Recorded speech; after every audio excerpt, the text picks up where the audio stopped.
그리스도의 풍성하신 은혜와 사랑이 늘 함께 하시기를 바랍니다. 오늘 이 아침에는 고린도후서제 11장 1절로 15절까지의 말씀, 생명의 삶 큐티 7월 27일자 말씀입니다.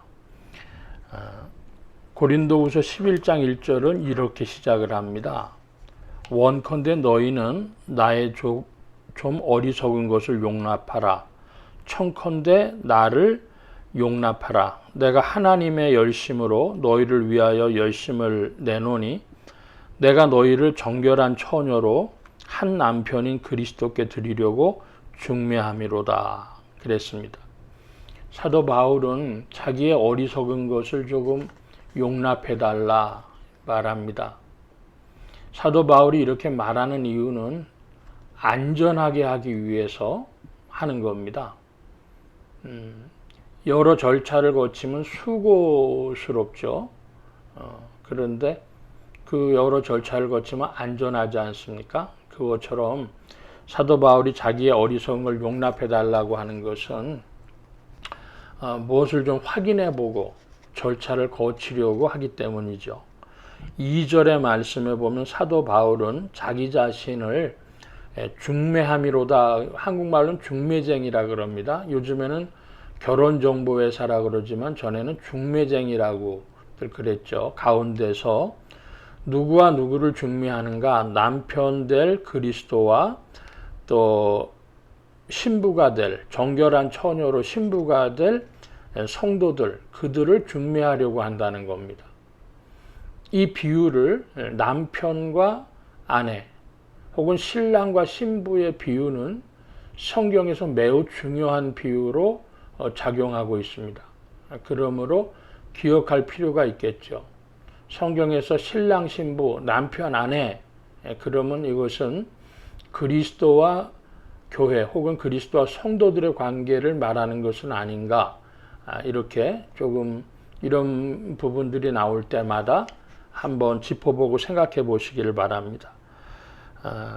3절 이하입니다. 뱀이 그 관계로 하와를 미혹한 것 같이 너희 마음이 그리스도를 향하는 진실함과 깨끗함에서 떠나 부패할까 두려워하노라.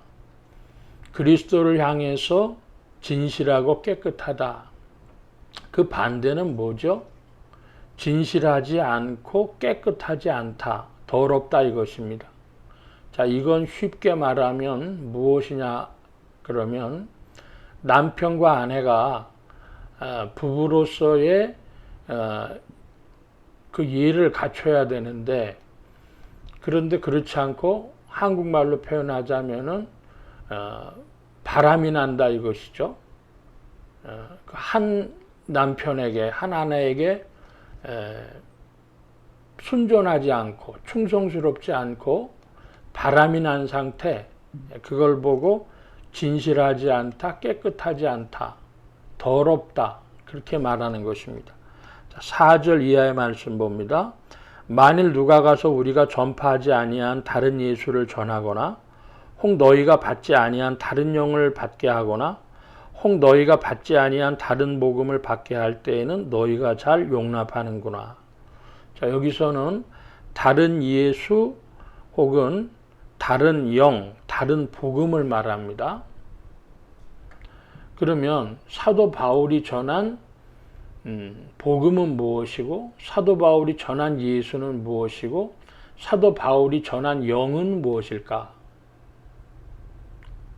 사도 바울이 전한 복음은 사랑과 의가 예수 그리스도의 십자가로 성취되었다고 하는 것이고, 예수 그리스도는 그러므로 인류를 위한 구세주요, 그를 받들어 모시는 사람에게 주님이 되셨다고 하는 것이고, 그리고 그 그리스도의 영이 성령으로 오늘 우리를 사랑과 의로 인도하신다고 하는 것이죠.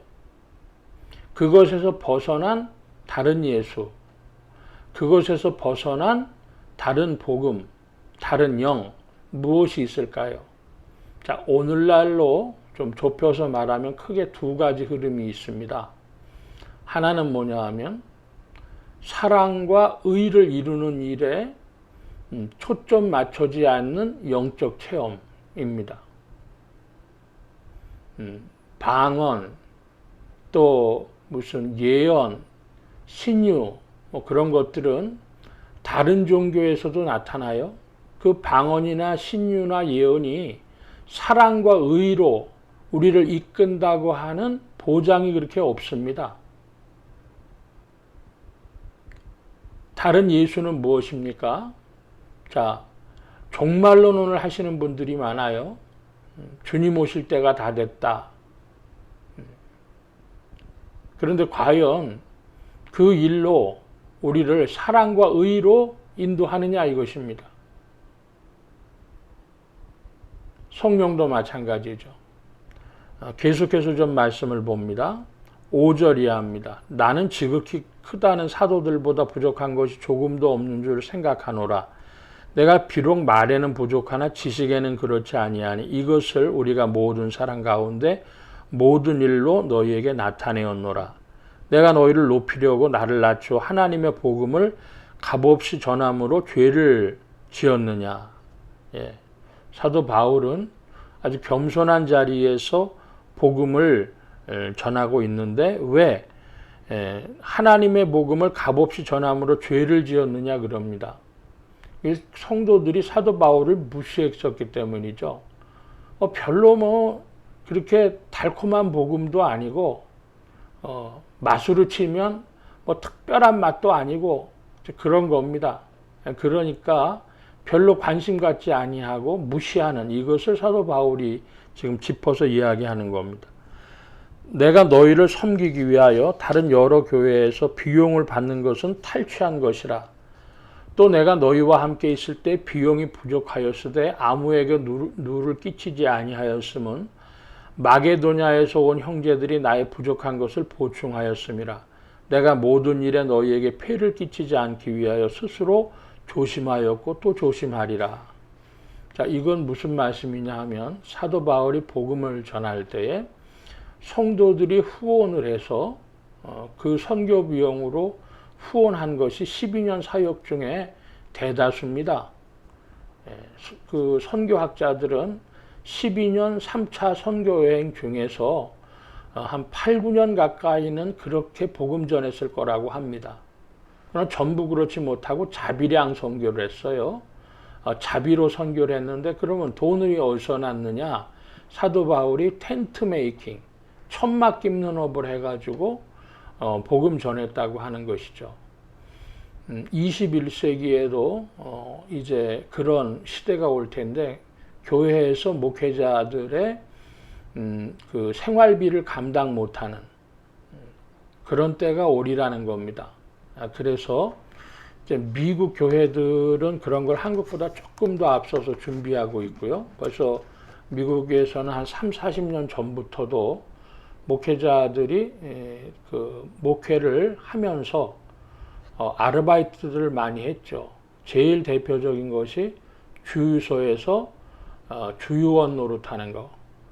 미국말로 가스 스테이션이라고 그러죠. 가스 스테이션에서 주유해주는 그거. 한국도 지금은 이제 그것이 굉장히 많이 일반화되어 있어서 어떤 목사님들은 주유소 가면은 그 주유하시는 분들한테 잘한답니다. 그 중에 누가 목사님일지 몰라서 그러신다는 거예요. 그럴 정도로 돼 있고, 정 형편이 어려운 분들은 대리운전 하시죠.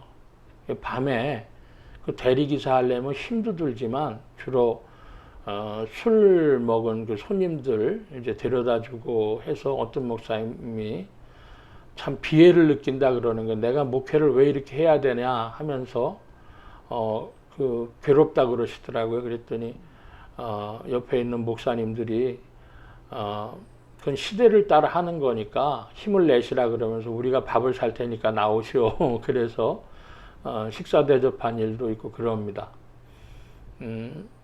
형편은 그렇게 시대를 따라서 달라질 수 있는데 미국에서는 어떻게 준비를 하고 있냐 하면은 미국의 목회자들한테 제일 추천하는 일이 개인 사무실을 갖는 직업을 가지라. 그게 대표적인 게 일본이 공인중개사하고 변호사 이런 겁니다. 그 다음에 클리닉을 갖는 의사 이런 직업들을 가지려는 거예요. 그 외에도 무슨 건축사무소, 설계사, 혹은 뭐 세무사, 뭐 회계사 등등등 이런 자격증 가지고 있는 직업을 해서 개인 사무실을 가지고 그 사무실에서 주말이면 주일날 뭐 10명 전후로 이렇게 아마 모이는 것이 앞으로 미국 목회 대세가 될 거라고 미리 준비하라고 합니다. 그건 뭐 한국도 이제 얼마 안 있으면 그렇게 되겠죠. 그러니까 그런 텐트 메이킹 미니스트리를 자비랑 선교를 말하면서 사도 바울로 보면은 12년 동안에 그 한 8, 9년 정도는 교회 후원으로 했고 나머지 3, 4년 그랬을 것이다. 뭐 비율로 따져보지만 4분의 3 정도는 교회 후원이 됐고 안 될 때도 있었다는 거예요. 안 될 때를 오늘 현대 목회자들은 준비를 해서 여러 가지 직업 있죠. 무슨 사회복지사도 있고요. 뭐 등등 이런 아마 요즘 한국을 기준으로 하면은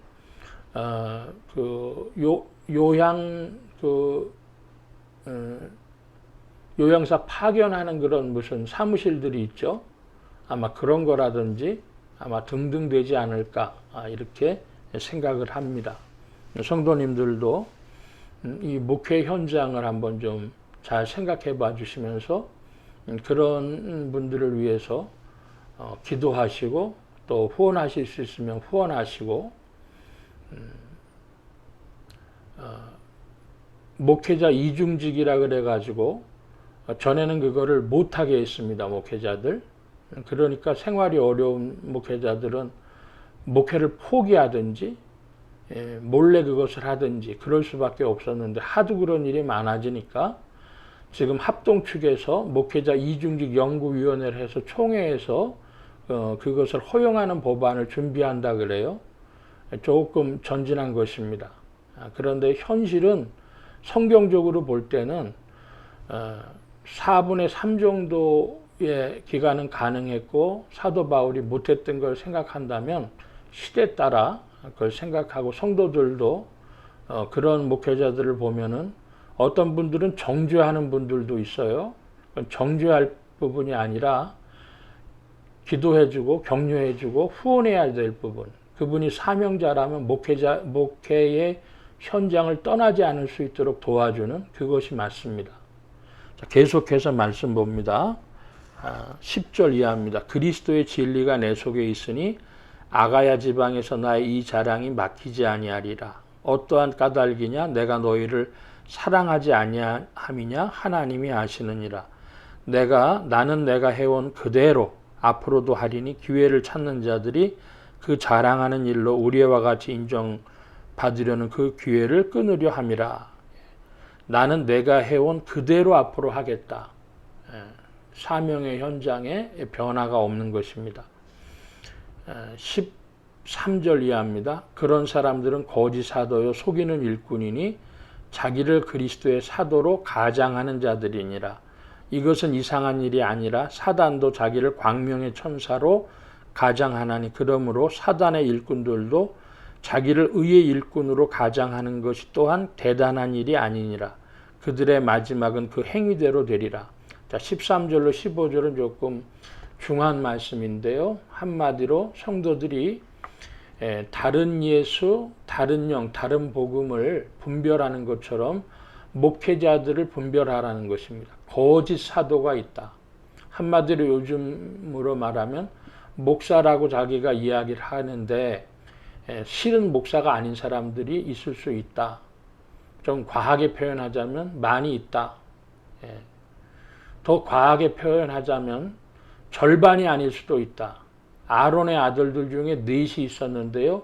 둘이 아니었거든요. 제사장직 감당 못했거든요. 그것처럼 오늘날도 교회 일꾼 중에 크게 보면 100명의 목사 중에 50명이 가짜 목사일 수 있다. 성도들이 아주 그렇게 생각을 하고 분별하라 이런 말씀입니다. 그럼 어디에 초점 맞추면 되겠습니까? 바른 복음이 전해지는가? 그의 설교가 사랑과 의를 북돋는가 하는 것으로 질문하시기 바랍니다. 그리스도 예수의 이름으로 사랑과 의를 북돋는가? 그렇지 않으면 어떤 영적인 체험을 더 강조하거나 비윤리적인 무엇을 해도 죄가 아니라고 말한다거나 하는 그런 바른 복음에서 벗어난 것들에 관심하거나 혹은 메시지를 전하는가 하는 것입니다. 여러분, 은사주의가 무서운 것은 그리스도 예수의 이름으로 사랑과 의를 북돋는 일에 초점 맞춰져 있지 않기 때문입니다. 오늘의 삶의 환경과 필요에도 초점 맞춰져 있기 때문입니다.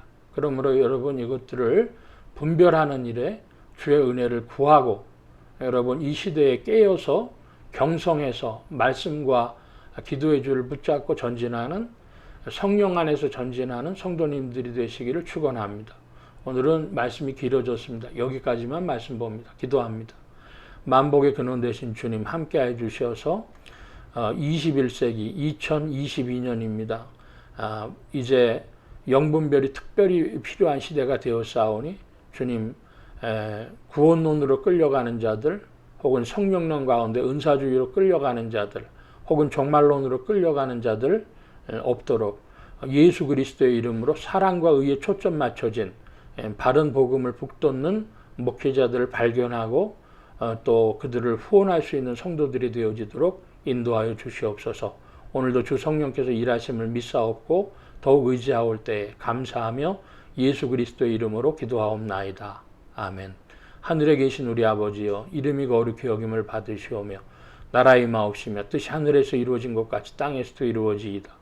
오늘날 우리에게 일용할 양식을 주옵시고 우리가 우리에게 죄 지은 자를 사하여 준 것 같이 우리 죄를 사하여 주옵시고 우리를 시험에 들게 하지 마옵시고 다만 악에서 구하옵소서. 대개 나라와 권세와 영광의 아버지께 영원히 있사옵나이다. 아멘.